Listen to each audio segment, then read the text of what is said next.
ever had such an amazing connection with someone where you're like, wow, this person is completely my soulmate? Like, we have such a vibe, we fit together amazingly, and then you find that they don't feel the same, or they did feel the same, but then it becomes disconnected. And then you spend so much time going, what went wrong? We had such an amazing connection.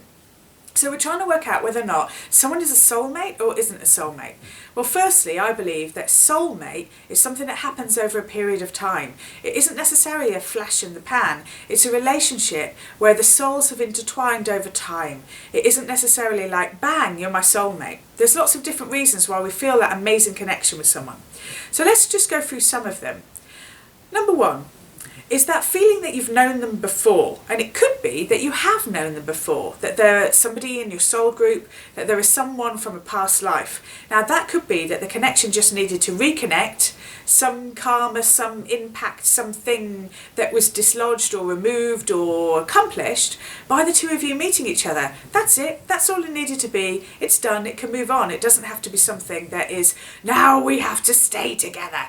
So that kind of connection can happen, and it's fleeting and it goes. The next one is the mirror.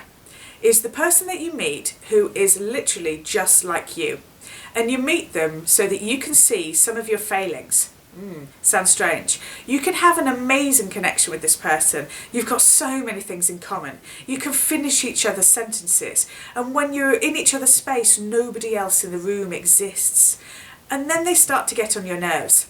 They perhaps, for example, are really narcissistic and they think about themselves all the time. And then upon reflection, you go, do you know what? I do that in conversation too. Or maybe they're like really shy and then they don't kind of like seek you out and find you. And then you're like, hey, actually, I did that with my ex-boyfriend. And you'll suddenly find that they are showing a reflection of yourself to yourself, of some things that you need to look at. Often these kind of relationships come up just before you're about to meet the one, so that you can actually start to readjust perhaps some of the things in yourself that you didn't realise were a little bit obnoxious.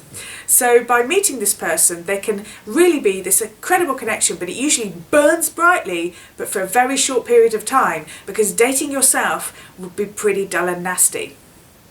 The next one is the person who is the complete opposite of you. So the person who is like, if you were to say you're the electrical spark in the plug and they are the earth wire. So they are grounded, together, slow, meticulous, look at everything, careful, and you're like, what next? What's next? What's next? You're spontaneous, you're sparky, you're funny, you're exuberant, you're joie de vivre, it's contagious, and you're like, my God, will they speed up? And they're like, my God, will you calm down? And sometimes that makes a perfect relationship if you can both just adjust to that difference that the two of you kind of have, where they need to spark up a bit and you need to tone it down a little bit. And sometimes they are the relationships that work perfectly because you are literally the opposite of each other. And like they say, opposites do attract. And then the last one is the person who you connect with and you just feel that you have this vibe, even though you haven't ever met them particularly or you haven't spoken to them. But whenever you're in that room, it's like something just connects on a completely different level. And you're like, wow, this is really brilliant. We've met each other. This is really exciting. But they don't see it. They don't have any feelings towards you. And it might be because they've got feelings for somebody else. It might be because they just don't seem to see you. And you're like, how come I feel so connected to this person and this person doesn't even know I'm on the planet? And it's a real big conundrum because you kind of go, why on earth am I having all of these feelings if that person doesn't have those feelings too? And sometimes that can just be a reflection of your readiness for a really, really deep connection and relationship. And it can be that this person is reflecting to you that you are in a space where you're ready for transformation, where you're ready for change. And sometimes these people can even come into your life when you're already in a relationship. And it can be like a reminder of the fact that you are ready for change and that you are ready for connection. And I would suggest that you start building better relationships and better connections in your friendships and your family, as well as perhaps considering that in another partner.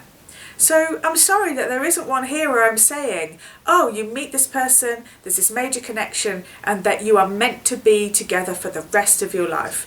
Because to me, I don't think anything is meant to be, that there isn't a preordained soulmate. It's just that sometimes we meet people on the journey that are perfect for us to be the right one for right now.